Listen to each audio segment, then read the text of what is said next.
Hey, good Thursday evening, everybody. Chief Meteorologist Brad Panovich. It feels like a Friday, but it's actually a Thursday because it's July 3rd. We're getting ready for the holiday, and the whole city kind of has that vibe of it's already Friday and the start of a holiday weekend. And really, the holiday is starting for many folks today because we have our Uptown Fireworks Sky Show going on in Uptown after the Knights game. So Uptown Charlotte's being packed. And if you haven't spent any time outside today, it has been a spectacular day on top of that. We had that cold front come through yesterday, and as we take a look outside from our Mr. Sparky camera network, the one thing you'll notice, the skies are very, very blue. That's always a sign that there's not much moisture in the mid and upper levels, but today, for the first time in about a month, the low levels have dried out. And what I mean by that is we've actually got some pretty dry air out there. I'm going to show you the dew point temperatures, which, if you know me, dew point is the most accurate way to tell how much moisture is in the air.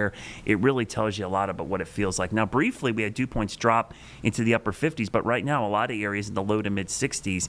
We jokingly call the air you can wear about 70 plus, and certainly we've had that for most of the past month or so.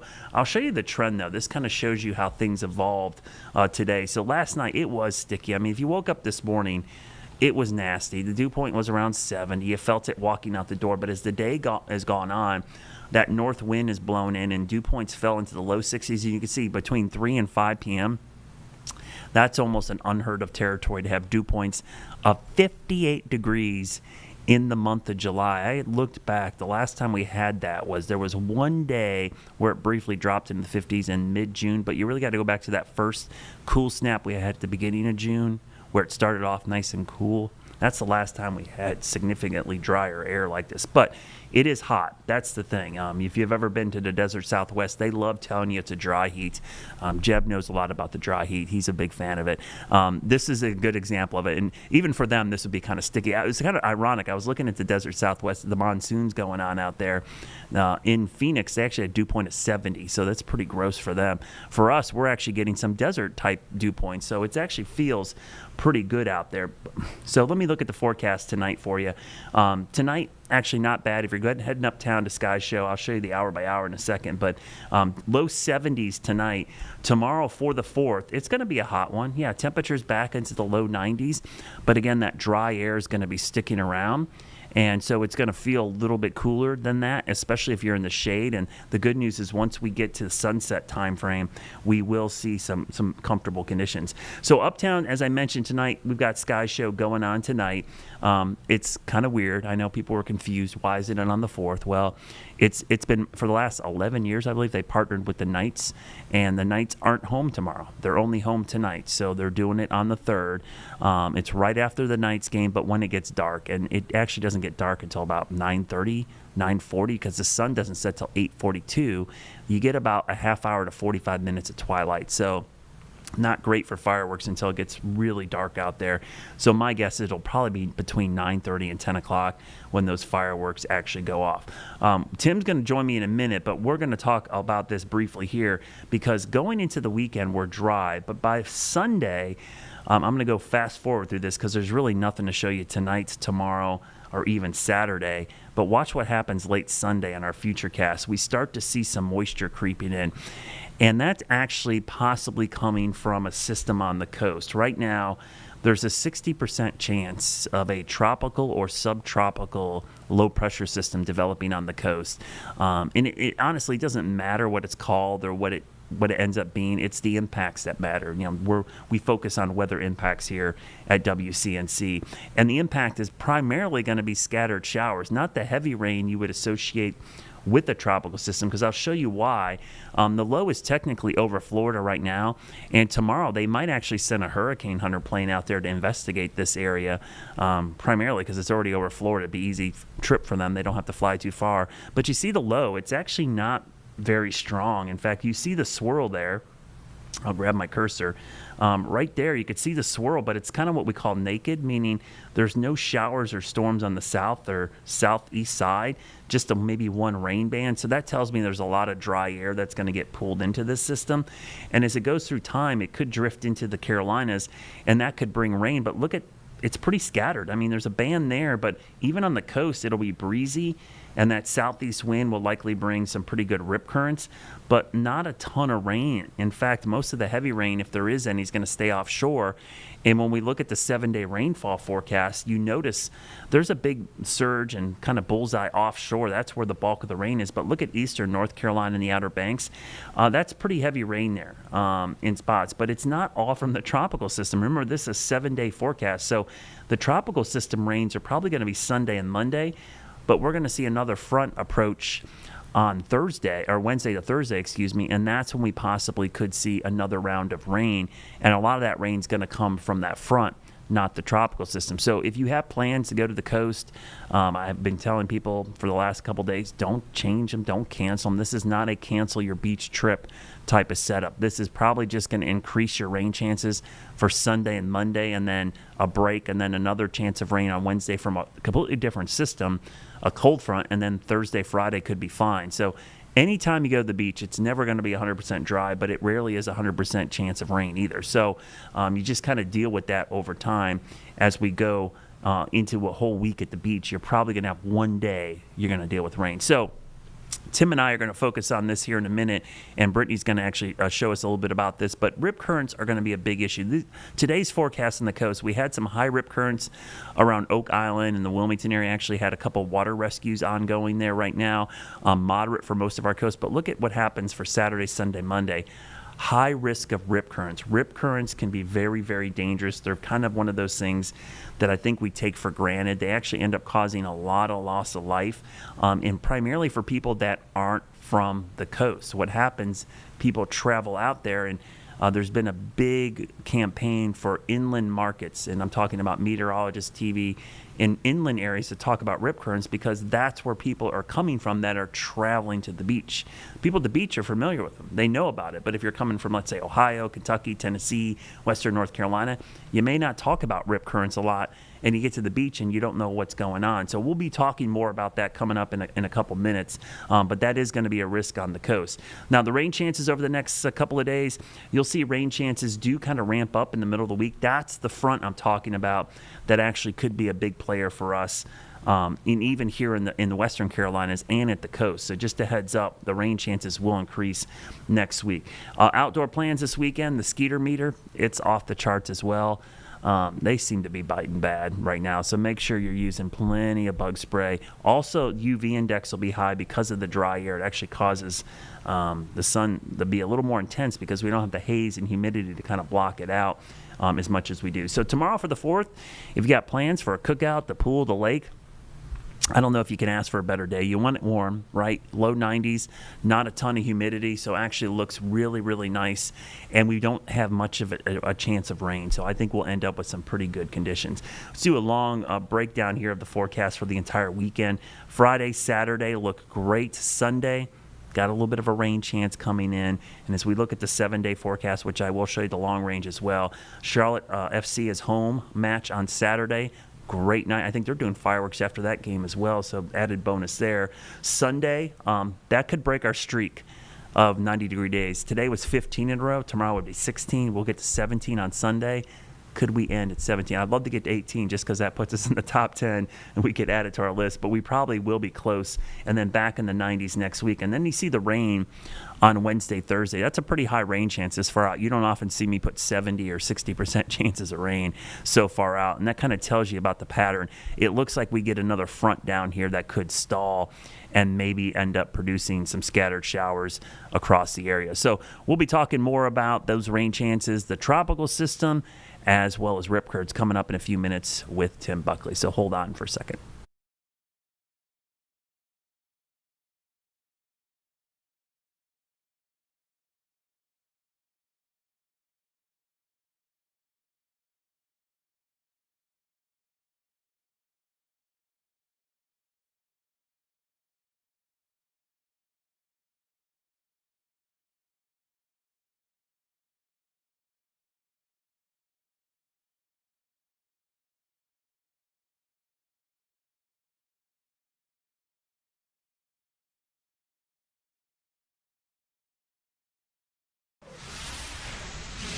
And welcome back. Tim Buckley joins us from WFMY up there. And Tim, I know I saw you talking about your local forecast up in the Greensboro area.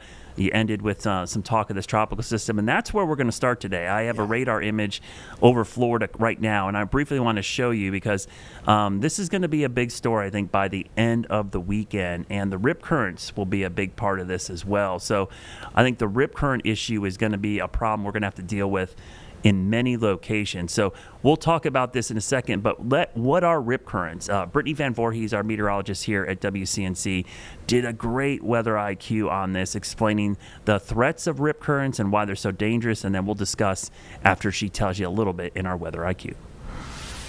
As you're packing your bag for some fun in the sun, don't forget the most important thing, knowledge. Let's raise your weather IQ on how to keep you and your family safe from rip currents. A rip current is a narrow channel of fast-moving water that can reach speeds up to 8 feet per second. That is faster than an Olympic swimmer. Now, if the first thing you do is roll your eyes saying, "Brittany, I know I'm from here," put your eyes back where they came from. Only 20% of rip current deaths along our coastline come from coastal residents. The other 80% of deaths are residents of inland counties across the country, including North and South Carolina. Eric Hayden is the warning coordination meteorologist at the National Weather Service in Morehead City. He says rip currents are the #1 weather-related killer in the Carolinas. Rip currents don't pull you under, they're very narrow, they pull you out, and your natural reaction is to try to fight and go back towards shore. But that fight can wear you out and eventually cause you to drown. That's why experts say to swim parallel to the shore until you get away from the rip current. And don't let a nice day fool you. It is almost impossible to see a rip current unless you're elevated above the water. Rip currents are different. They can occur on really nice beach days. The winds can be light, it can be sunny out, no thunderstorms, perfect to get out in the water. The Carolina coastline is also unique. Part of it juts out. Because of this, we can get impacts from storms well offshore. So it doesn't have to be a hurricane making a direct impact on our area. That swell reaches the coastline, and we've seen that usually a handful of times each year. The key is knowing before you go. Check the forecast, adhere to beach warning flags, and if possible, only swim at beaches where a lifeguard is present. For WCNC Charlotte, I'm meteorologist Brittany Van Voorhees.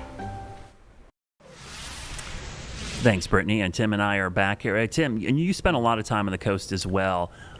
It's interesting how we've started talking more about rip currents, and you saw in Brittany's story there about inland areas. How do you guys approach talking about rip currents in inland areas for people going to the coast? Because it seems like those are the people that are running into the biggest issue. She said 80% of the people that are getting caught in these or dying are from inland communities. Yeah, isn't that amazing, right? And that stat definitely makes sense when we hear it. Having worked down there, I worked down that Wilmington area, Brad, for about 4 or 5 years. And gosh, this was always, a tragic part of what's a beautiful season, the summertime season. But this is something that pops up not just when you have bad storms, but even just on run-of-the-mill days. Like we said, a lot of times it is those tourists that are coming in. So the tricky part for us here inland and the Piedmont areas of North Carolina is by the time the storm is getting there, our viewers might already be down there on vacation. So it's already a little bit too late to educate people unless they're still here in town. So I think it's important that we do this kind of throughout the year to kind of educate people a little bit more about the dangers there. But we say this a lot. These things are more deadly a lot of times than the storms themselves. It's not often that people are dying from winds of tropical storms or hurricanes, but sure enough, those rip currents are really dangerous. And you might not know what to look for. That's why I loved in that package, they gave you a little bit of an illustration. If you see a bit of a break between those waves and you can kind of almost visualize some cloudy water going out, the lifeguards will point it out to you. That's one of those rip currents, and it really can just pull you out and kind of put you into a panic. That it's important to stay calm as best you can and try and get parallel to that shore. Yeah, Tim, it's definitely one of those things that we've tried to educate people on. And I think this is a prime example. This system is probably not going to be a really strong system. It's not probably going to have a ton of widespread rain. It certainly have scatter showers and not a lot of wind, but those rip currents will probably end up being the biggest threat from that system. So we got an image on the screen of what one looks like, and Brittany was talking about that you kind of got to be above these or have drones to see these now. It's kind of nice that we have this ability to see them from the air. But let's talk about this tropical system. Kind of interesting. I think the hurricane hunters are scheduled to go out there tomorrow to check this system out. 60% chance right now there's a lot of guidance, a lot of the ensemble showing a tropical depression. There's some hinting at tropical storm, but you don't see a ton of them showing a strong system. I think the biggest questions I have right now, Tim, is where does it form? And then where does it go? Because the closer to the coast it forms, I think the more of a threat that this could be moving inland towards us. And then we could be talking about this on Sunday and Monday.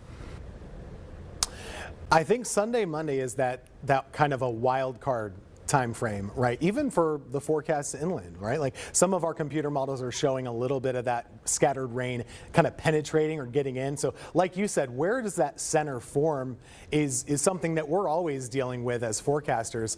When you don't have a center, all of the models are kind of guessing where it's going to be at first, and then you can't really pick out where it's going to go. So I think right now just lots of wiggle room, but the general idea should be you're good at the beach now, you're good at the beach for Friday and probably Saturday, but by Sunday it might just be a bit of a bummer with it when it comes to scattered showers. That's the way it's looking now, but just kind of be a little flexible. It's not going to ruin a week of beach time, that's for sure, but it might make for some downtime for sure. You're playing board games inside maybe at times in the afternoons on Sunday.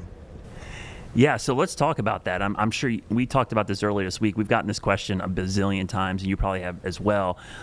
People hear about this, and they immediately want to cancel their beach trip or their plans. I had someone today say, oh, people spent all this money to go to the beach for a week, and this is what happened. I kind of jokingly said, hey, I would go to the beach for a week regardless of the weather and enjoy it. This will not be one of those things that washes out your entire week. But maybe talk a little bit about that. Like why, when you go to the beach, I think so many people see a rain chance, and their first mechanism is to just cancel for maybe one day of rain, and that's just not the case with this system and with many systems we see along the coast. Don't cancel. Don't cancel. Please go. You're not going to be in any danger. Like that is absolutely the right message right now. But I think a lot of the confusion nowadays, Brad, might come into the fact that we have so many of these, what you like to call them, the crap apps, right? These bad weather apps that are out there. I was at the beach with my family a couple of weeks ago, and I had some of my family members texting me a snapshot, not of one of our apps, but the generic one, and it looked like a washout every day. I think we had 8 hours of rain on the whole 7-day trip, and all of that was on the first day. So other than that, this is something to keep in mind. It very rarely rains all the time in the summertime. And even with a tropical system like this, you're probably going to have a lot of breaks within any of those showers. It doesn't look very strong. So just deal with it, adjust a little bit. We all want the sunshine, but I do think resisting that urge to panic or to overreact, there's just a lot of bad info out there. So find a meteorologist you trust in your area and kind of check back in with them periodically. We're on your phone now. You can take us to the beach too. You can watch this show at the beach if you'd like to, and we'll keep you up to speed. Yeah, hopefully people will take that to heart and not cancel all their plans. It's kind of nice actually some days to have one of those days where you can spend some time inside, because the first couple of days you don't use enough sunscreen, you end up with sunburn. And so it's like, right. Take a day to go inside. And my family always likes one good shopping day out at the coast as well. So tonight, I don't know about you, Tim, but we actually have our main fireworks here in Uptown tonight. I know a lot of the fireworks displays tomorrow. What in your area, up in the Triad area, what is the typical fireworks schedule up there? Do people do 3rd, 4th, 5th? What's the schedule like up there this year? It's interesting because, in our area we have a lot of small to medium-sized cities that are kind of competing to get the crowd. So we have some of them tonight. Burlington, North Carolina is having their big show tonight. A couple of other cities are doing that also. And then Greensboro, Winston-Salem are doing tomorrow. A lot of times in conjunction with the minor league baseball stadiums that we have these great stadiums downtown. The nice thing this year, and Brad, I can't remember the last time, I'm not stressed out about this, but it really doesn't seem like we have any sort of a big storm chance tomorrow or tonight for that matter. So it doesn't really matter which night you're trying to do fireworks in the Carolinas. This is kind of famous last words, but it looks to be storm free, which it seems like forever that's been the case, because we always have some sort of a pop-up storm chance. Yeah, don't jinx us now. Yeah, we lost our chance this year to use the cliche Mother Nature's fireworks. So I feel bummed out we got robbed of using that this year. Speaking of fireworks, so I'm going to put up a graphic. We're both kind of science geeks. We love this stuff. One of the cool things about fireworks, certain chemicals create the certain colors in the fireworks. And so you're seeing the graphic here. Sodium is the yellow, copper is the blue, I think it's strontium, that's a weird one, is red, barium is green, magnesium, everyone's familiar with that, is kind of yellow, and then calcium, kind of the orange color that you get in some of these. And so it's kind of cool to the science of fireworks. But I want to bring up another graphic, and I know you talk a lot about this. One of the interesting things that happens on the 4th of July is if you have an inversion, a temperature inversion, which we could have one tomorrow because the air will be pretty dry, so we might get some evaporative cooling near the surface, and we might end up with this kind of stable layer which traps all the wildfire smoke, and in this case sometimes fireworks smoke near the surface, and sometimes can make it louder. I don't know if you guys are forecasting an inversion up there, but talk a little bit about that. This can sometimes make the fireworks smoke linger for a while after the fireworks, and these inversions, we typically don't have a ton of them in the summer here because usually it's not it's not cool enough. But tomorrow with the dry air, I'm kind of curious if we're going to end up with a little bit of an inversion. That's interesting. I think right after this, Brad, I'm going to start to pull up a lot of those forecast soundings for tomorrow and just see what it's looking like around 9, 10 o'clock, because you're right. This can really be, not just an annoyance, but for anybody, if you're going out to a fireworks show and you've got any sort of a respiratory problem, the last thing you want is to kind of be still breathing all of that stuff in for a while. But for those that don't know any sort of an inversion, what it really is, it's just like putting a roof on things. That air can't really rise up any longer. Big problem when it comes to wildfires sometimes. And usually it's a nighttime thing, and then once the sun comes back out in the morning, the air goes back to rising normally again. But hopefully not the case tomorrow. I'll have to do a little bit more investigating to see what that's going to look like, but hopefully not. I remember I was at a fireworks show in DC once, right there on the mall, and there must have been one of those inversions because all that smoke, it was with us for a long time. And not only you're getting a little bit of the smoke, but some of those like paper debris you get from some of those big fireworks too, that can turn a nice festive occasion into a bit of a coughing fit, right? Yeah, the other thing is sometimes that smoke can block your view of the rest of the display because you end up getting smoke all over the place. Yeah. I've seen that a couple times, even in our neighborhood. The other thing that is weird about these inversions is sometimes it makes the fireworks louder. We talk about this with thunder sometimes. So yeah, I think I'm going to look at some of the soundings tomorrow too to see if we get this to set up. But usually it's not a huge deal because we typically have the fireworks pretty close to sunset. And just for the Charlotte area, just so everyone knows, our sunset tomorrow is 8:41, I believe, and twilight usually takes about 30-40 minutes. So you're probably looking at a 9:30 to 10 o'clock time frame. Tim, what's your sunset up your way, and what are you thinking of the darkest time will be for most of these displays tomorrow? Yeah, we're at about 8:39 right now for your sunset, so we're still holding on to some of those longest days of the year. I know a lot of them they just say dusk, but typically that ends up being around 9:15 to 9:30, so pretty similar to you guys. But it takes a while. These are the longest days. You got to wait for that darkness to settle in appropriately. And with that dry air, you might have a little bit more brightness in the sky a little bit longer. So be patient. You'll get those good fireworks in, hopefully. Yeah, I got that question the other day, when do the fireworks go off? And I said, when it gets dark, it's like you got to kind of wait for that to happen. And yeah, this time of year you usually have the latest sunsets. I remember when I lived in northern Michigan, this is like 20 years ago now, we're almost in the central time zone in Traverse City, and we're really far north. The sun did not set till I swear it was like 10:30 at night before the fireworks went off. Wow. It was just wild. But that's why the summers up there are so great. It's the opposite in the winter. So I want to turn our attention to something else that I came across. This is kind of a late ad to our show tonight, and I know I shared it with you earlier, Tim, and you were kind of shocked to see this as well. But we're going to bring this up, and this was a cool shot from the internet. I'm a space geek too, so I got geeked out about this because I was able to mirror my love for space as well as weather. We actually had a NASA astronaut, Nicole, I love her name, Vapor Airs, she uses that.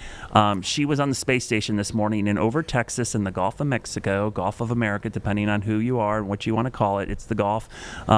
She caught this amazing upper atmospheric lightning strike, and what you're looking at, there's thunderstorms there over South Texas, and that blue jet shooting up and then a red sprite above. People may not realize these things happen above thunderstorms.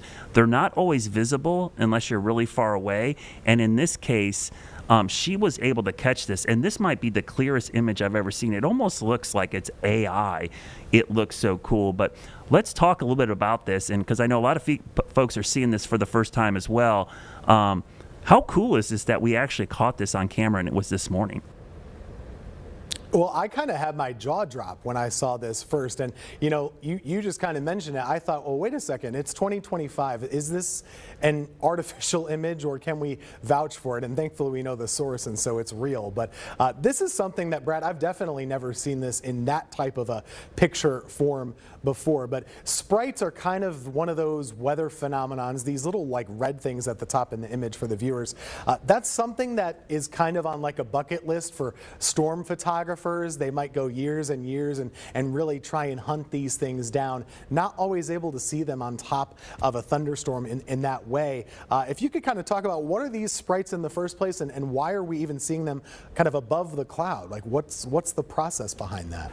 Yeah, so it's kind of cool. It's called upper atmospheric lightning. That's a mouthful. And these actually happen above the positive strikes and some of the larger strikes we get in thunderstorms. They're actually really detrimental to spacecraft. In fact, this is one of the reasons that some satellites, low Earth orbiting satellites, and this any launch will stay away from thunderstorms. But if Jeb could pull up my laptop, I'll show you an image here. Here's an example from NASA, kind of showing all the different upper atmospheric lightning that you can get. There's something called red sprites, which you talked about, Tim, and there's a photographer out in the plains that I follow. He captures these all the time, and it's from thunderstorms that are like 3 states away. It blows my mind. You've got these blue jets. You've got these things called tendrils, and then elves, which are this green halo thing. But the cool thing about the shot that we caught this morning, it was a blue jet going up as well as the sprites on the top of it. So it was like this cool combination. And these happen quite a bit. They're still widely misunderstood. But I had to look today, Tim, because someone said, oh, this is the first time I've ever heard of this. And I had to look. Did you know that these were first observed and talked about in 1886? So imagine that these things have been around since 1886, but we still don't know a whole lot about them. And spacecraft and satellites and astronauts are given.